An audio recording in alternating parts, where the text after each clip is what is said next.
বিসমিল্লাহির রহমানির রহিম। আসসালামু আলাইকুম। জনাতার রান্নাঘর থেকে সবাইকে জানাচ্ছি শুভেচ্ছা। আশা করি সবাই ভালো আছেন। আজকে যে রেসিপিটি করবো এটা চিকেনের রেসিপি, সেটা হচ্ছে চিকেন কোরমা। এখানে আধা কাপের বেশি তেল, আর এই তেলটার মধ্যে আমি বেরেস্তা করে নিয়েছিলাম, এই জন্য তেলটা এমন। এখানে আমি 1200 গ্রাম মাংস নিয়ে নিয়েছি, 1 কেজির বেশি, আর এইভাবে পিস করে নিয়েছি।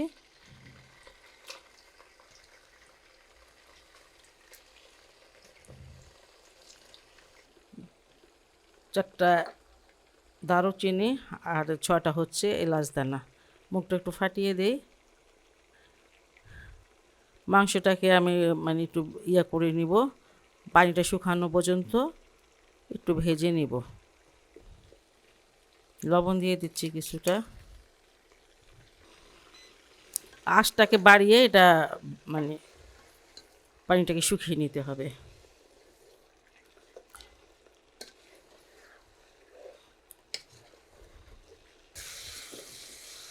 পানিটা শুকিয়ে নিয়েছি, তেলটা ঘোলা হয়ে যাবে যখন দেখবেন তেলটা ভালো পরিষ্কার হয়ে গেছে, তখন ভাববেন যে এটা পানিটা শুকিয়ে গেছে। আর এখানে আমি 1 টেবিল চামচ আদার পেস্ট আর 1 টেবিল চামচ দিয়ে দিলাম রসুনের পেস্ট।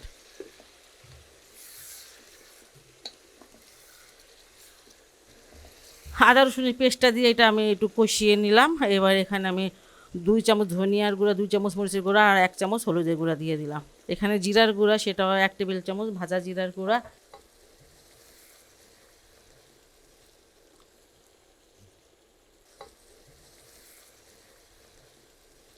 এখানে 1 চামচ দিয়ে দিচ্ছি কাশ্মীরি মরিচটা, কালারের জন্য দিলাম।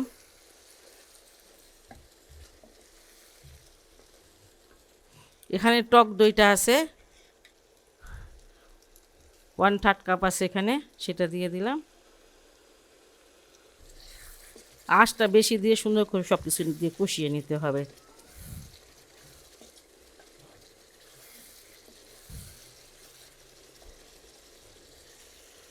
আর এখানে কাজু আর কাঠবাদাম আছে 1/4 কাপ। আমি 12-13টা নিয়ে নিয়েছিলাম কাজু বাদাম, কাঠবাদাম, আমনি, আর এটাকে ভিজিয়ে পেস্ট করে নিয়েছি। আর সব কিছু খুব হাই হিটে খুব ভালো করে কষিয়ে নিব। 1 কাপ বেরেস্তা আমি নিয়েছি, আর এখানে আমি কিছুটা দিয়ে দিচ্ছি। কাঁচা পেঁয়াজ ব্যবহার করা যাবে না, বেরেস্তাটা করেই ব্যবহার করতে হবে।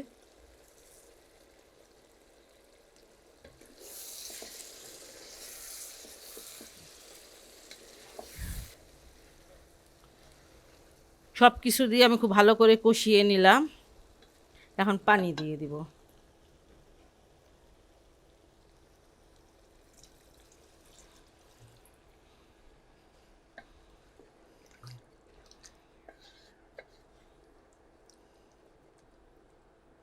এখানে আমি 400 গ্রাম পানি দিয়ে দিলাম, আর এখন আমি দিয়ে দিব বেরেস্তাটাকে কিন্তু একটু ভেঙে নিতে হবে।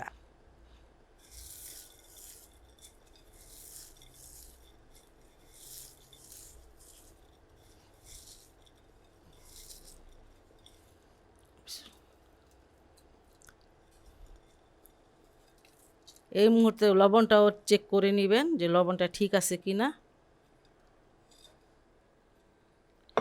এখানে আমি গরম মশলা গুঁড়াটা দিয়ে দিচ্ছি, এটা শাহি গরম মশলা।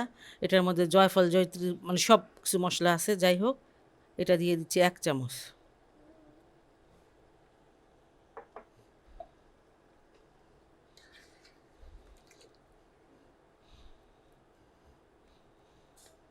এখন আমি চিকেনটাকে 20 মিনিটের জন্য ঢেকে দেবো, যাতে পুরোপুরি সিদ্ধ হয়ে যায়। 20 মিনিট পর আমি আসলাম।